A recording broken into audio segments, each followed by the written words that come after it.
Akkam jirtu daawwattoota keenya jalqabaarra mata dureewwan oduu isinitti himuun itti aansuudhaan immoo bal'ina isaatti kanan darbu ta'a. Oduu keenya kan jalqabaatiin bulchaan godina kibba Tigraay maqaan isaa Haabtuu Kiroos jedhamuun beekamu gareen Dabratsiyoon Gabra Mikaa'eliin durfamu kibba Tigraay humnaan seenuun sarara diimaadha jechuudhaan akeekkachiise. Oduu keenya biraatiin immoo lammiileen Itoophiyaa 700 Maayinamaar keessatti rakkoo hamaa keessa turan gara biyyaatti deebi'uun beekame.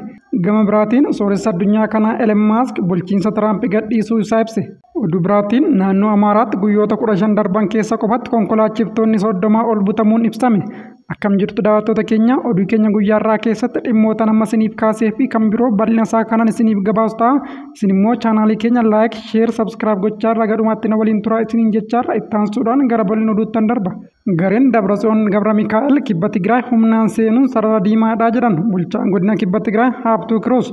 Bulchiinsi yeroo naannoo Tigraay kan obbo Geetaachoo Raddaatiin hoogganamu erga aangoorraa kaafamee as gareen Dabratsiyoon godinaalee Tigraay adda addaatti jijjiirama hooggansaa taasisaa tureera. Haa ta'u malee hagammaatti godina kibba Tigraay keessatti jijjiiramni hooggansaa tokkollee hin gaggeeffamne. Sababa mormii uummataatiin dhimmichi rarra'ee kan jiru yoo ta'u bulchaan godinichaa obbo Haabtuu Kiroos haalicha ilaalchisuun BBC afaan Tigiriffaatiif yaada kennan. Namni kun yaada kennaniinis qawwee qabatanii gara kibba Tigraay seenuuf yaaluun sarara diimaadha jechuudhaan beeksisan. Humni kun kana gochuuf yoo murteesse miidhaan Tigraay irra ga'uu malu baay'ee hamaadha. Bifa qindaa'een ni qabsoofna.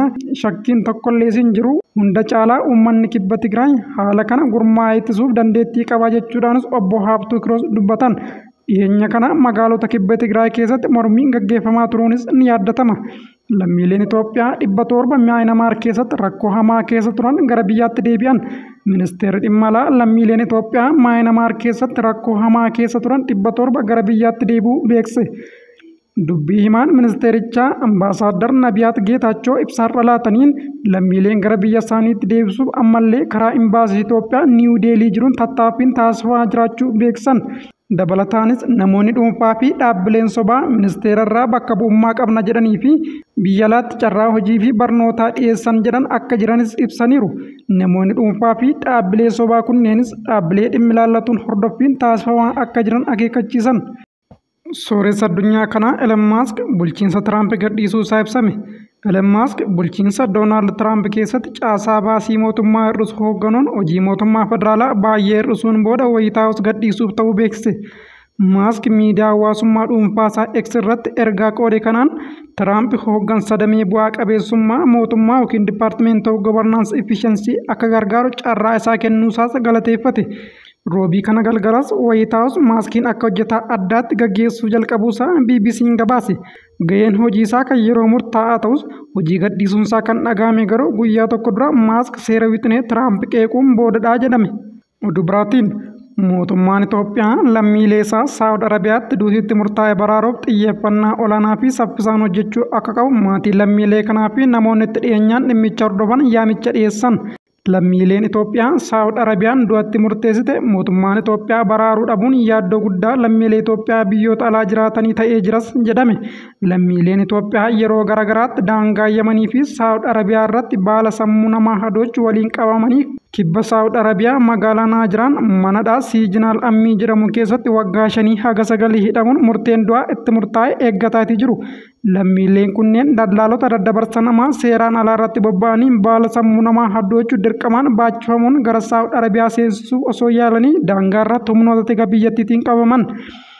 Lammiileen kun rakkoowwan garaagaraatiin baqatanii biyyaa ba'uu malee baala sammuu namaa hadoochi geejjibsiisuuf kaayyoo akka hin qabnee fi gariin isaanii waan dallaalaan itti kennee deemi jedheenu akka hin beeknes dubbatu.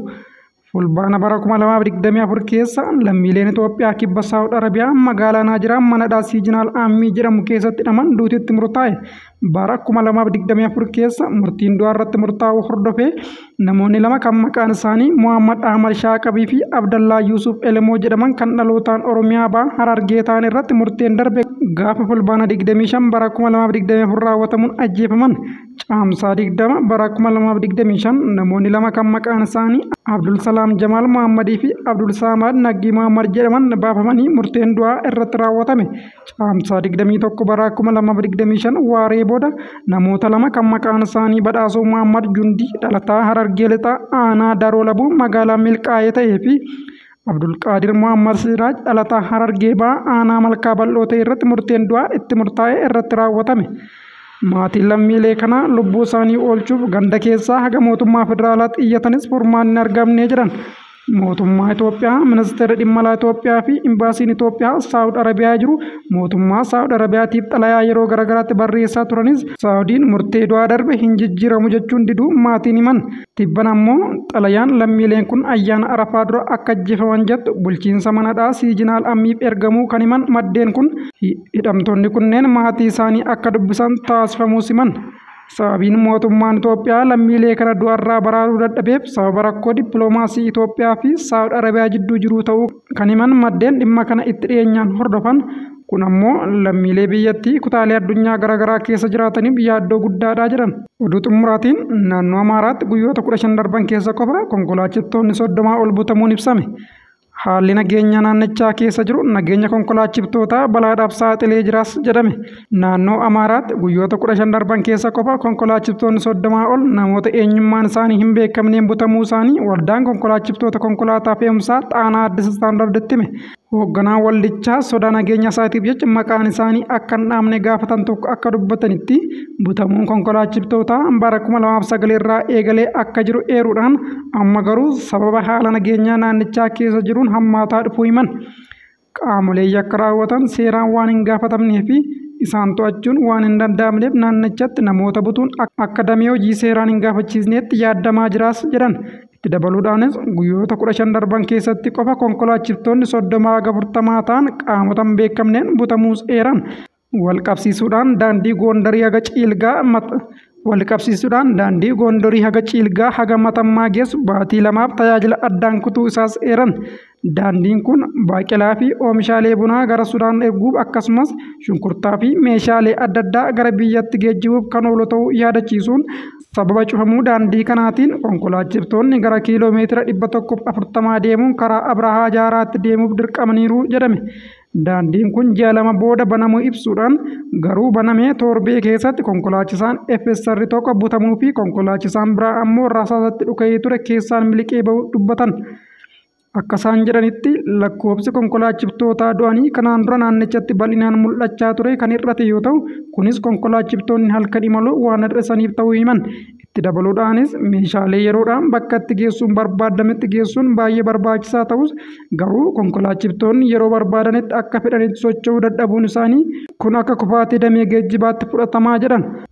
Egaa daawwattoota keenya oduu gabaabduun sa'aatii kanaaf isiniif qindeesse kana gammaatti hordoftanidha. Sa'aatii muraasa booda oduu biraan walitti deebinutti nagaan naa turan.